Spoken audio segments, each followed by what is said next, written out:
Well. Hey guys, Sean Michael with the Sean Michael Simulation here, coming to you with a test. I'm testing some of this live streaming software from a somewhat remote location, and I'm getting like 1 bar of service here. So I just want to see if this will work. And I thought, what better way to test than to talk about drones? So I've been testing this drone for the past several weeks. We've been traveling across North America with our Airstream, as we typically do this time of year. And I brought 3 drones with me on this trip. I brought the Mavic Mini. I brought the Mavic Zoom 2, whatever it's called. And this is the Mavic Air 2. So I've got several weeks of extensive use of this drone under my belt now. Now, I've owned the drone for many months, but I've really put it through its paces over the past few weeks. And my one-word review would be incredible. This drone is incredible. This is the Mavic Air 2. Costs about $800, and you're going to want an extra battery or two with it. But it's almost the ideal drone. Maybe it just flat out is the ideal drone. I've been trying to find problems with this drone and haven't found very many. I'm just going to run over quickly what I like and don't like about the drone. I like the Mavic design. By the way, Bill says my voice is clear. The picture is wobbly. Thanks, Bill. This may not work. We really have weak internet here, and I kind of just wanted to test this streaming and see if it would work. Because if it won't work here, we're going to have to go somewhere else to stream tonight for a long honeymoon. But I thought I'd give you a quick rundown on what I think about this Mavic Air 2 drone. I love the Mavic design. I love the foldable arms. I mean, that's true of all the Mavic range, right? Folds down to a very small footprint. You can easily drop it into a backpack or a knapsack or whatever and take it just about anywhere. So love the Mavic design. This, from a size and weight standpoint, fits in kind of right between the Mini and the Pro models, as you would expect. The Mini has the advantage of being 249 grams, which frees it up from a lot of legal ease when you're traveling, and that can be very beneficial. So going overseas, you might still want to look into the Mavic Mini, but for pretty much every other application, this Mavic Air 2 is just fantastic.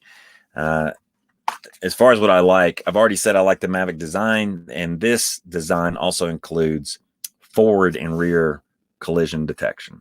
So I do wish it had side collision detection, because if you're flying sideways, you could still theoretically fly straight into a building or tree or power line or whatever. But front and back collision detection, and battery life on this is incredible. 35 minutes. And what's really surprising to me is the range. Overall, I really like the new controller design. It's much better than the old Mavic controller design.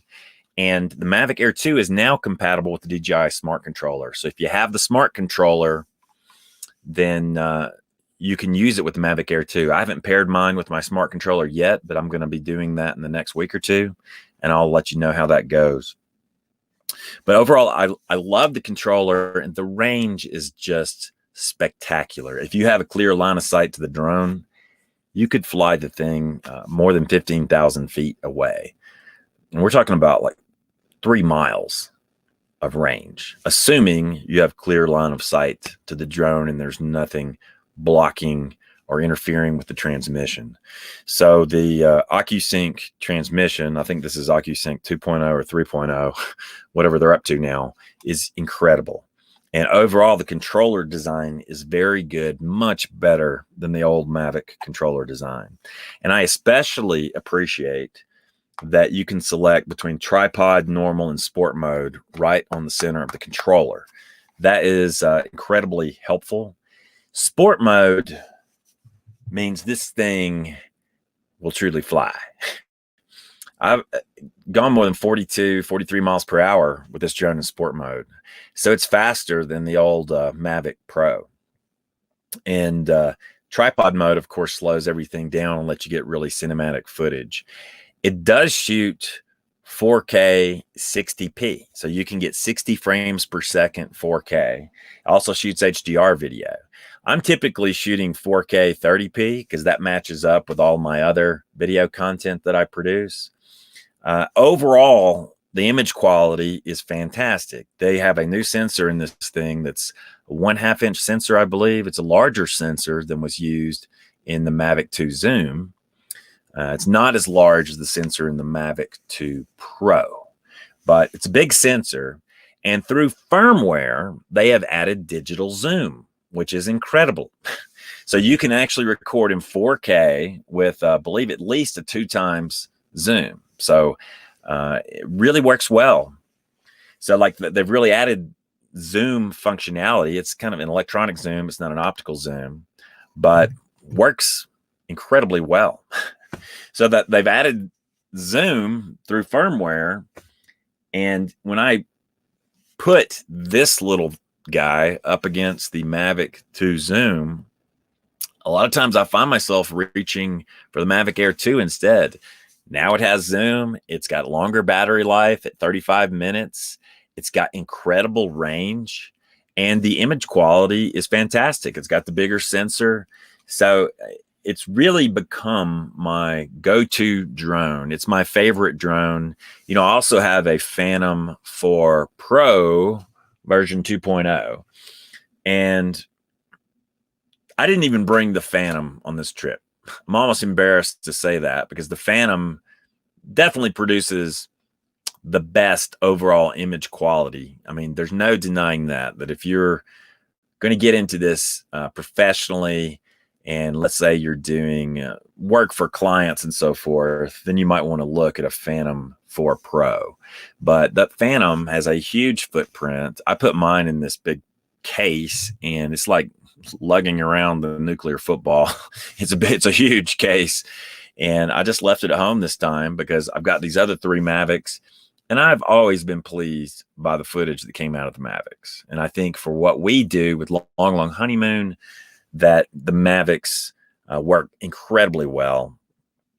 And again, that small footprint and the fact they fold down really is very helpful when you're traveling with an RV, because every cubic foot of storage space matters.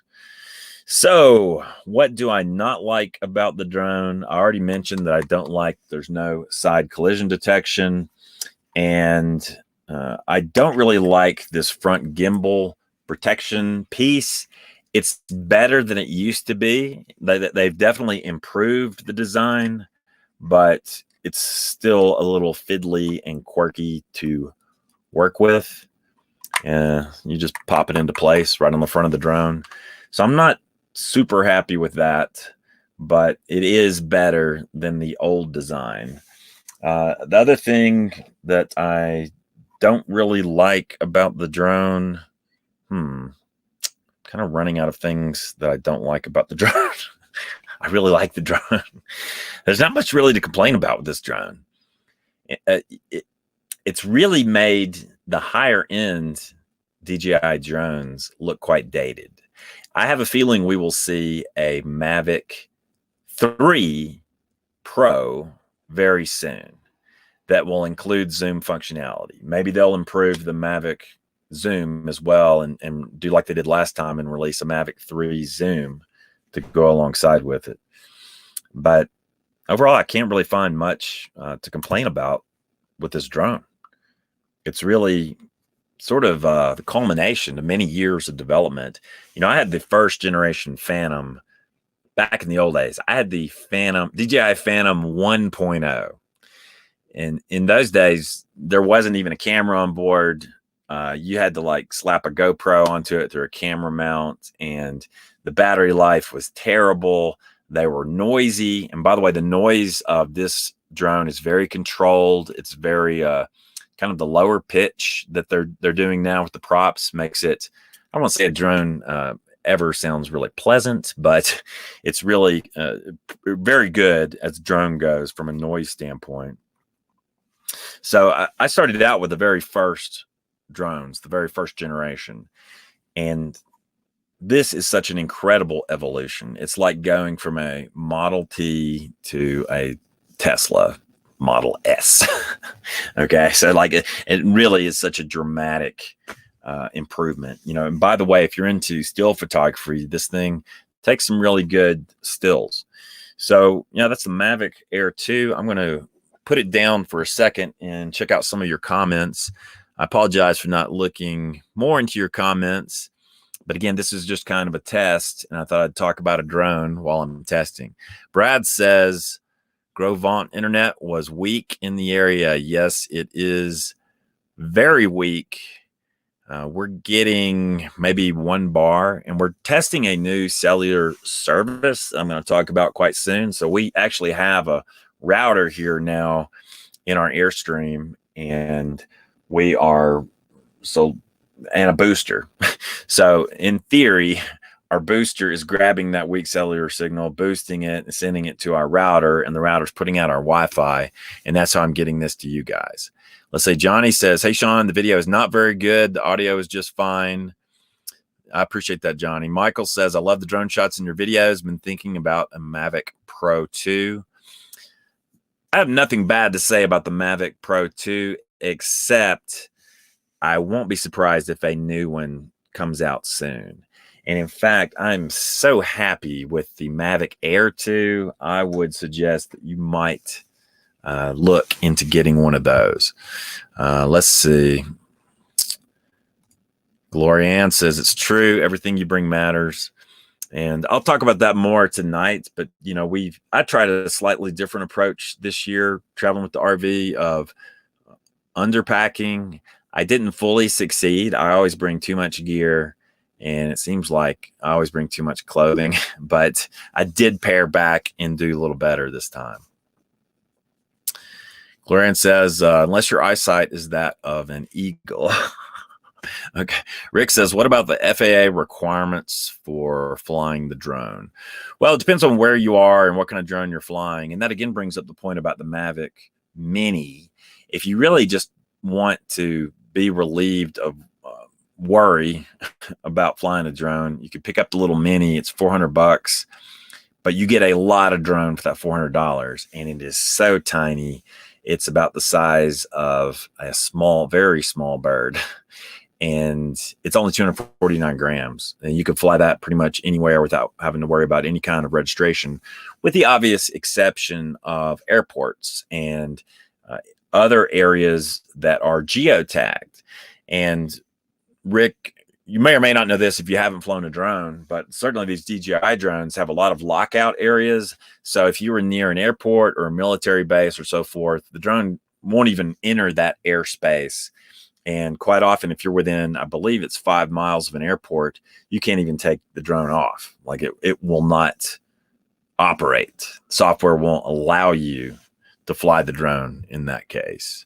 So let's see. Dex says, good to see you guys back on the road. Thanks, Dex. The road has been great, and we're going to talk about it more in a few hours.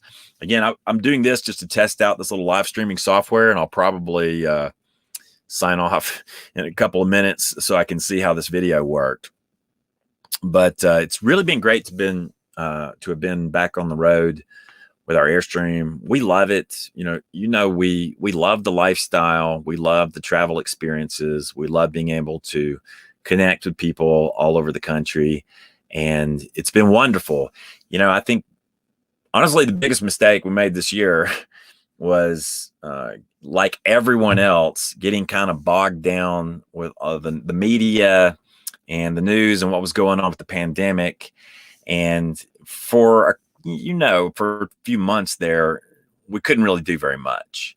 But that's not really good for the psyche. It's been great for my morale and I don't know, my moral psyche, to get out and meet with people, travel around, have these experiences. And, you know, there's some slight weirdness traveling around due to the pandemic. And, you know, we all want to exercise best practices when we're interacting with each other out there. But overall, people have been friendly, happy, and enjoying camping maybe more than ever. We've never seen this campground this busy this late in the season. And so it's been wonderful to see. When you turn off the TV set, stop watching the news channels, and maybe close up the social media for the most part, at least the negative social media, then you can be reminded what a great country we live in, and really how generally upbeat and positive and happy most people are that you meet every day. Let's see. All right. I'm probably going to sign off here. Again, this was just a test. I appreciate all of you who commented and asked questions and tuned into this little test. To sum up, the Mavic Air 2 is a really special drone. I mean, I haven't seen anything better in the marketplace, certainly for the money, but I actually, if I was in the market right now, I would probably buy one of these rather than get the higher end of Mavics. And it's just what happens with technology. It continually improves rapidly and leapfrogs the older technology. So even though the older drones are more expensive, and you'd think they would be better, but this newer, less expensive drone is so powerful and is equipped with the latest technology that it has become my favorite and my go-to drone. So that's the Mavic Air 2, and it's by DJI. Really great product. Don't have much bad to say about it. Thanks you guys for tuning in to this little test.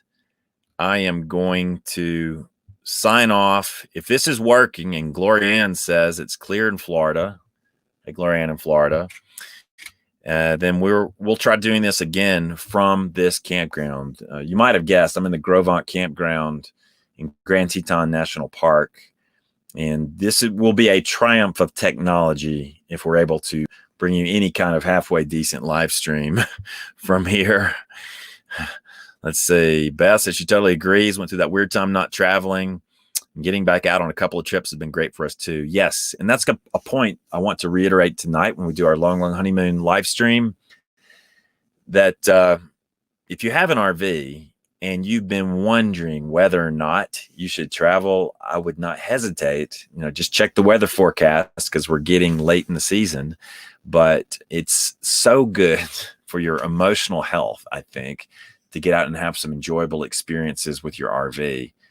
I think in a lot of ways, this has been one of my favorite trips we've taken, just for that very reason. I felt that emotional rejuvenation, that release of, getting away from a lot of that negative energy and getting back into positive energy and doing things that we enjoy. So let's see. Deb says, hey, Sean from Edmonton, Alberta, Canada. And I wanted to give a shout out to Sylvie, who says, bonjour from Montreal. We really enjoyed Montreal, by the way, Sylvie. And I really think once the pandemic settles down, I would encourage any American RVer to go up to Quebec and visit Montreal and visit Quebec City, because it's really a special travel experience you can have right here in North America. Debbie says, it's working great. I'll see you tonight. That sounds good, Debbie. Appreciate it very much. Hey, Bruce in Arkansas. We certainly enjoyed our camping in Arkansas when we were coming through there.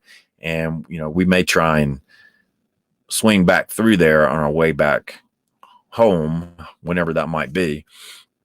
Dwayne says, hello from Lawrence, Kansas. Wish we were there in GTNP. If you attempt to find Grizzly 399 and her 4 cubs, if you're not familiar with Grizzly 399, I believe she's 26 years old, and she's had a lot of cubs over the years. This year she has 4. We have not gone to look for her yet, but I've heard she's been active recently. There have been some fires in the park, just by the way. So like the park's a little bit smoky right now. The mountain views are a little bit smoky.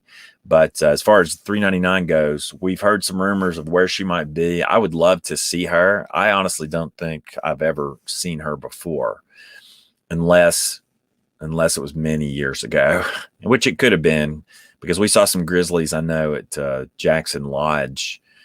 It was 5 or 10 years ago. So we may go look for $3.99. I think that's a great idea. Steve, this is not the official Long Long Honeymoon live stream. This was a test because we're going to try to live stream from our campground in Grand Teton National Park. And the cellular here is very weak, and I wasn't sure that this would work. So I thought we'll just go live, do a quick little test, and then I'll return with my better half in a few hours. Christy is in town now running some errands and so forth. Hey, Jolene from St. Petersburg, Florida. David says it's pretty grainy video here in Michigan, but the audio is fine. Thanks for the feedback, David. I'm going to sign off for now, I think, and take a look at this video feed myself and see if it will be sufficient. If not, then we are going to go to plan B, whatever that may be. And I'm sincerely not sure. I mean, I imagine we'll take our gear and we'll move somewhere closer to town or closer to some sort of cellular tower so we can hang out with you guys. We'll probably live stream for an hour to 90 minutes this evening. And the reason we may have to conclude at about that time will be there's a Sunday service called church in a local bar called Stagecoach Bar over in Wilson. So if you're in this area and you want to have some fun, listen to some live music and see some real cowboys dance, then go to the Stagecoach Bar in Wilson tonight. We're going to probably go over there with some friends of ours. We've got several friends of ours visiting us here in the campground, so we're going to have a great time. Hey, Joan in West Virginia. Hey, Ron in Duluth, Georgia. And Barbie says she's headed to the North Carolina mountains on Thursday. First trip since February. Need the mental refresh. Supposed to be in Gros Ventre. Well, I'm sorry you're not in Gros Ventre with us, Barbie, but it sounds like you have a good alternative there in North Carolina. You know, we love that part of North Carolina and really would like to spend more time there. We came through the mountains of North Carolina, I would say about 2 years ago, right after some snow had fallen, and it was really beautiful and really great little towns up. So we want to get back up there, actually. Barbie asked if Dornan's is open. My understanding is that it is open. And of course, they have the great outside seating up top, but don't quote me on that exactly. We're going to make some phone calls and see, because we may do a Long Long Honeymoon meetup at Dornan's this week. It seems like there are a lot of Loloho Nation members in the area, so we may actually do a meetup because we did one last year in Dornan's and it was a lot of fun. Let's see. Larry says it looks okay. Can't wait for live feed tonight. We'll see you at Dornan's next year. That sounds great, Larry. Appreciate it very much. And Gail says hello from Penwood Airstream Park. I've heard a lot of things about Penwood Airstream Park in Pennsylvania. I would love to get up there. So maybe next year, as the saying goes. All right. I've been blabbing for about more than 20 minutes. And so I'm probably going to wrap up, but we will be back with my wife is Long Long Honeymoon and very shortly, in about 3 hours, we're going to go live and we'll be talking about all of our camping experiences and what's been happening here in Wyoming. And it'll be a good time. So I hope you guys can join us. Thanks for coming to see me here. And thanks, Barbie. We enjoyed the meetup last year at Dornan's very much too. Weather is exactly the same right now as it was last year. You'll recall it was probably about this time last year when we did that. And we were fortunate to get that upstairs sort of scenic view area. So we should probably try to do that again. I'm going to consult with my wife, but maybe we'll do that Wednesday.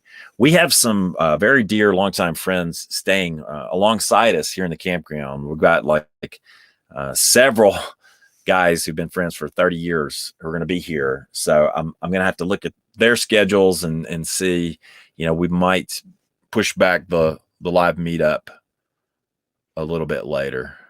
There's Linda Tap McConnell says, we got to be there at Dornan's last year too. Love meeting you guys. Thank you very much, Linda. We enjoyed it very much. It was a big surprise to us. We didn't know how many people would turnout. And so it was quite humbling and exhilarating to meet you all in person. I think it's really gratifying and rewarding. We just love talking to you, exchanging ideas. We learn a lot from you guys as well. And I'm so happy that Long Long Honeymoon has been able to help a lot of other people get out there and have some great adventures and have a lot of fun. So that's what it's all about. Thank you, guys. I'm going to wrap up this test broadcast. Come back in about 3.5 hours, and Christy should be here. So you'll have something much more appealing to look at on the video. Thanks, guys. See you very soon.